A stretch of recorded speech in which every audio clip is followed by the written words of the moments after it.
Moi, dans un premier temps, pourriez-vous vous présenter pour qu'on puisse vous connaître davantage? Bien sûr. Bonjour Jean, bonjour tout le monde. C'est un réel plaisir pour moi d'être parmi vous ce soir. Donc merci encore pour l'invitation à ce webinaire, donc de venir discuter avec vous sur des sujets qui me sont chers, sur lesquels j'affectionne et sur lesquels je me suis aussi un petit peu engagé comme mon collègue et ami Nicolas ici présent. César d'Oliveira, moi je suis, vous l'avez mentionné, donc président de l'African Business Club. Et l'African Business Club est un club qui a deux missions. Donc la première, c'est accompagner les mobilités des diasporas ou des personnes intéressées par l'Afrique et qui sont installés majoritairement en Europe et qui souhaiteraient s'installer sur le continent. Donc nous mettons en relation ces personnes qui sont porteuses de cet intérêt-là et des entreprises qui pourraient offrir des opportunités sur le continent, donc au niveau professionnel. Et également, donc le deuxième pan de notre investissement est sur la mobilité au niveau de l'entrepreneuriat. Donc là, on accompagne aussi des porteurs de projets dans leur mobilité sur le continent, en les connectant avec les écosystèmes locaux afin de pouvoir favoriser les échanges et mettre en place des partenariats pour faire des affaires ensemble. Donc voilà un petit peu l'objet du club pour lequel j'ai le plaisir de présider, d'assurer la présidence cette année. Excellent. Peut-être comme première question, quel est le modèle éducatif que vous pensez qui devrait être privilégié dans les pays dont on parle ici? Alors oui, effectivement, donc lorsqu'on parle de l'Afrique, essentiellement ou spécifiquement de l'Afrique francophone, Nicolas l'a un petit peu mentionné, donc nous sommes sur des modèles éducatifs qui sont hérités de la colonisation française en ce qui concerne spécifiquement l'Afrique francophone, et qui sont des modèles éducatifs de manière qui s'articule autour de l'enseignement général, donc, et qui, notamment au fil des années, a produit énormément de diplômés, et ça il faut le rappeler. Ce qui fait que aujourd'hui, ce qu'on constate avec le besoin intrinsèque des économies et cette formation, cette éducation et cette formation qui a été jusque-là menée, on a une inadéquation entre la formation et l'emploi. Donc le besoin réel des économies et les jeunes qui sont formés et qui arrivent sur le marché du travail. Chaque année, on a près de 15 millions de jeunes qui arrivent sur le marché de l'emploi pour seulement 3 à 5 millions d'emplois. Donc là, on a un gap de près de 10 millions de jeunes à trouver, à absorber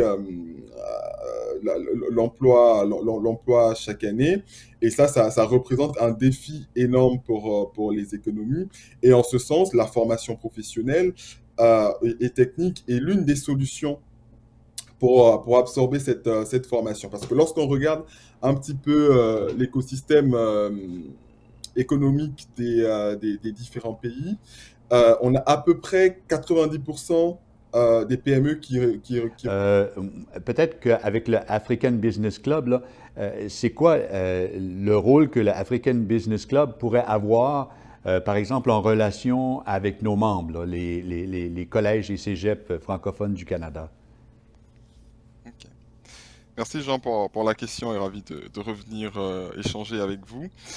Effectivement, Business Club, comme je le mentionnais un peu tout à l'heure, nous nous mettons en relation des écosystèmes. Donc, nous sommes principalement basés en France, mais nous avons tout un réseau au niveau local, à la fois un réseau d'acteurs qui interviennent sur le segment de l'éducation et de la formation de manière générale, mais également un réseau de partenaires institutionnels et également un réseau d'entreprises. Donc, nous permettons à la fois de simplifier l'information, donc de rendre pratique les mobilités au sein des écosystèmes, de mettre en relation les structures et pour nouer des partenariats, et également donc de faire aussi des veilles de marché, des études de marché pour accompagner au plus près et au plus fin les acteurs dans leurs implantations dans les écosystèmes locaux.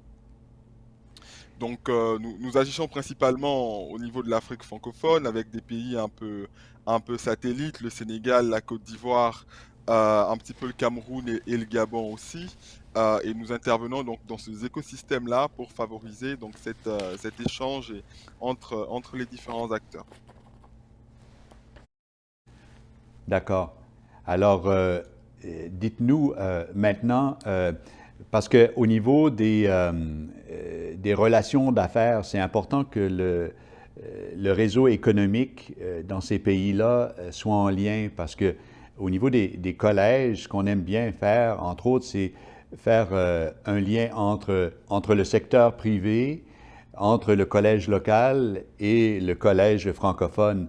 Alors, ceci dit, dans quel secteur vous pensez qu'il y aurait un potentiel d'affaires justement pour aller travailler avec les entreprises dont on parle ici? Exactement.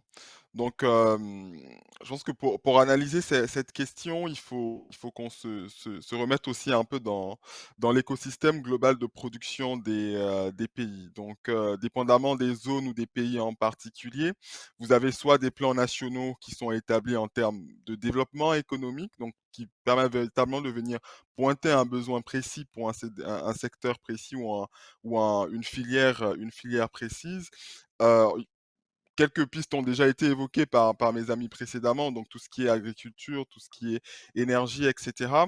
Mais il faut savoir qu'il y a 3 axes un petit peu de développement actuellement qui s'enclenchent ou qui est en train d'être menés par les différents États, au niveau de l'Afrique francophone. Le premier, c'est l'industrialisation. Donc on a plusieurs pays, qui entament des grands programmes d'industrialisation, avec notamment des zones économiques spéciales qui sont construites dans différentes zones. Vous avez au Gabon avec une zone économique spéciale ou plusieurs zones économiques spéciales d'ailleurs dédiées soit du bois, de la transformation du bois, soit au métier de la transformation, de l'agroforesterie de manière globale. Vous avez le Togo qui est assez spécialisé sur les métiers autour de la logistique. Vous avez le Bénin autour du textile avec une zone économique spéciale également autour du développement textile. Vous avez la Côte d'Ivoire avec du développement, enfin, autour de l'agriculture, des cultures de rente comme le café, le cacao, surtout, ou l'huile de palme, etc. Donc c'est autant de secteurs qui vont venir ici être beaucoup demandeurs de compétences techniques et technologiques pour véritablement asseoir ces programmes de développement qui sont mis en place par les États.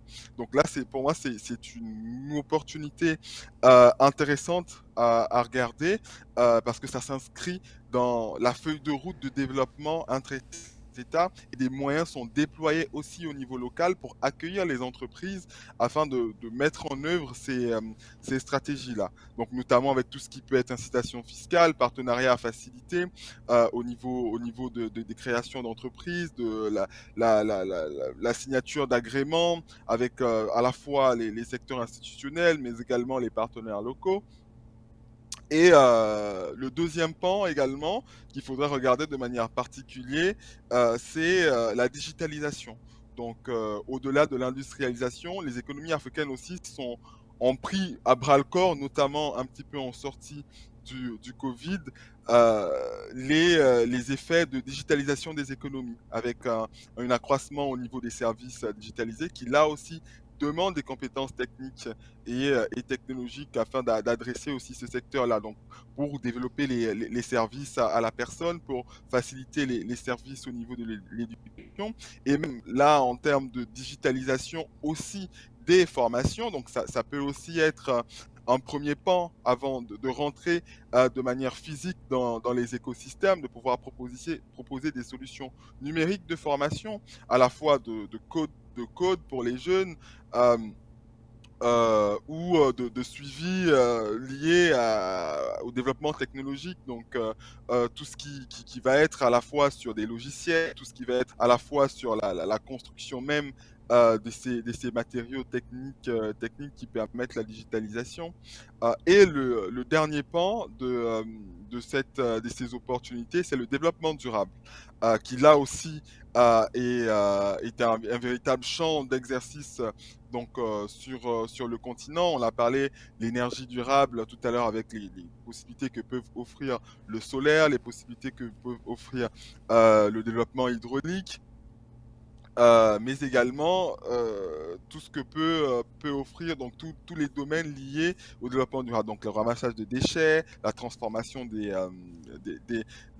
déchets, les mobilités également, donc les mobilités durables, électriques et électroniques, qui là aussi s'enclenchent véritablement avec la construction, par exemple, au niveau du Sénégal, d'un réseau de transport, donc avec un TER, donc un train électrique qui a été mis en circulation.